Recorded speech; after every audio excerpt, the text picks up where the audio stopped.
जब सस्सी ने अपनी मौत को अपने सामने देखा तो वो डरी नहीं, बल्कि उसने डट के मुकाबला किया, क्योंकि वो यही समझती रही कि शायद ये एक वाहिद जरिया है जो उसे उसके महबूब पुन्नू से मिला दे।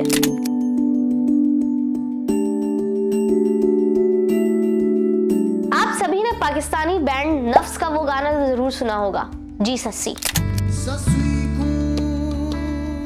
इस गाने में किसकी दास्तान बयान की गई है, ये आज हम आपको इस वीडियो में बताएंगे।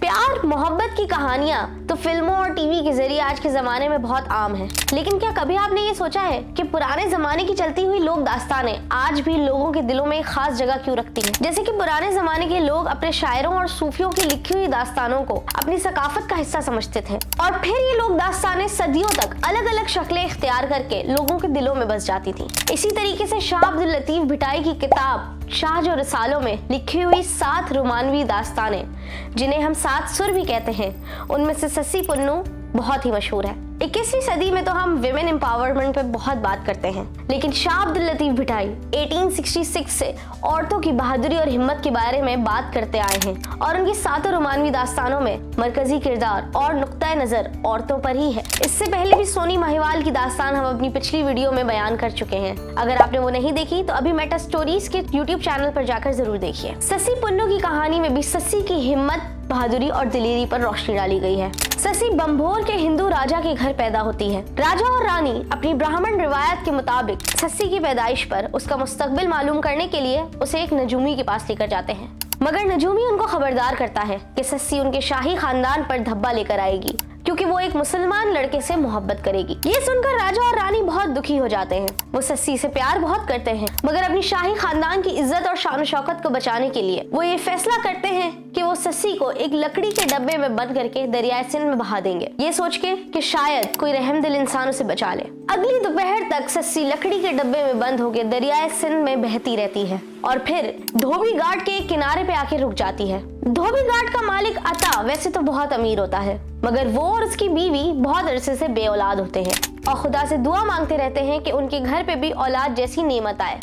अतः जब वो लकड़ी का डब्बा अपने धोबी घाट के किनारे पर देखता है और उसे खोलता है, तो वो सस्सी को देखकर उसे गले लगा लेता है और खुदा का शुक्र अदा करता है कि उसकी दुआओं को सुन लिया गया। वो सस्सी को लेकर फौरन अपनी बीवी के पास जाता है और दोनों बहुत खुश हो जाते हैं कि उनके घर में बेटी जैसी रहमत आई है।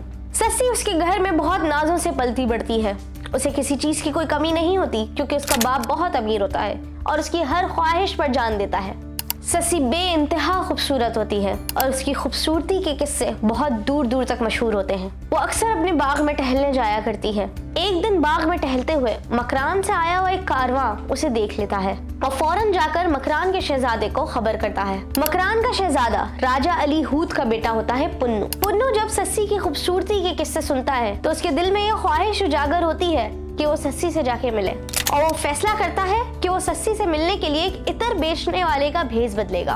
वो एक इतर बेचने वाला बनकर अपने कारवान के साथ भंभोर रवाना होता है। सस्सी जब अपनी सहेलियों के साथ बाजार से गुजरती है और पुन्नू की नजर सस्सी पर पड़ती है, तो पुन्नू वहीं उसकी खूबसूरती को देखकर उसका दीवाना हो जाता है। सस्सी भी उस इतर बेचने वाले को देखकर उसकी मोहब्बत में गिरफ्तार हो जाती है, और फिर ये इतर बेचने और खरीदने का सिलसिला काफी अरसे तक चलता रहता है। बिलाखिर सस्सी के बाप अता को उसकी मोहब्बत के बारे में पता चल जाता है। सस्सी का बाप पहले तो बहुत नाराज होता है और पुन्नू से ये शर्त रखता है, अगर वो सस्सी से सच में मोहब्बत करता है तो उसे उसके धोबी घाट में आकर कपड़े धोने होंगे। पुन्नू एक शहजादा होता है और उसने कभी भी कपड़े नहीं धोए होते, मगर वो क्या करता है कि उन कपड़ों के अंदर सोने की कुछ अशरफियां रख देता है, जिसे देखकर उसका बाप बहुत खुश हो जाता है और सस्सी और पुन्नू के रिश्ते के लिए मान जाता है। मगर जब पुन्नू के भाइयों और बाप को ये बात पता चलती है तो वो पुन्नू और सस्सी की शादी से इनकार कर देते हैं, क्योंकि पुन्नू एक शहजादा होता है और सस्सी एक धोबी की बेटी। उनके लिए ये रिश्ता मुनासिब नहीं होता और वो पुन्नू को लेने के लिए मकरान से भंभोर रवाना हो जाते हैं, जिसपे पुन्नू साफ इनकार कर देता है कि वो सस्सी को छोड़कर नहीं जाएगा। पुन्नू के भाई उसकी जिद के आगे फरेब का एक जाल बुनते हैं और उसे ये झूठ बोलते हैं कि वो उसकी शादी के लिए राजी हैं, और इस बात पर जश्न मनाते हैं। उस जश्न के दौरान वो पुन्नू को इतनी ज्यादा शराब पिला देते हैं कि वो नशे में धुत हो जाता है। सस्सी को इस बात की खबर नहीं होती और अगले रोज जब वो पुन्नू से मिलने निकलती है तो वो ये बात जान के रंजीदा हो जाती है कि पुन्नू उसे छोड़कर मकरान चला गया। मगर वो फिर भी हिम्मत नहीं हारती, भंभोर से रवाना होती है मकरान की तरफ और मकरान के सहरा में अकेले नंगे पांव भूखे प्यासे बस पुन्नू को तलाश करती है। वो चल चल के इतना थक जाती है कि उसे बहुत प्यास लगने लगती है और दूर से ही जब एक चरवाहा गुजरता है तो वो उससे मदद मांगती है और पानी पीने की इल्तिजा करती है।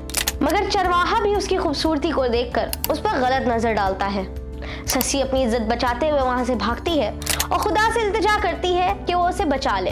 आखिरकार उसकी दुआ कबूल हो जाती है और वहीं पर जमीन फटती है और सस्सी उस जमीन के अंदर दफन हो जाती है। बस उसकी दुपट्टे का एक सिरा बाहर रह जाता है। पुन्नू को जब होश आता है तो वो भी सस्सी से मिलने के लिए मकरान से सफर करता है भंभोर की तरफ और उसी सहरा में से गुजरता है जहाँ से सस्सी गुजरी थी।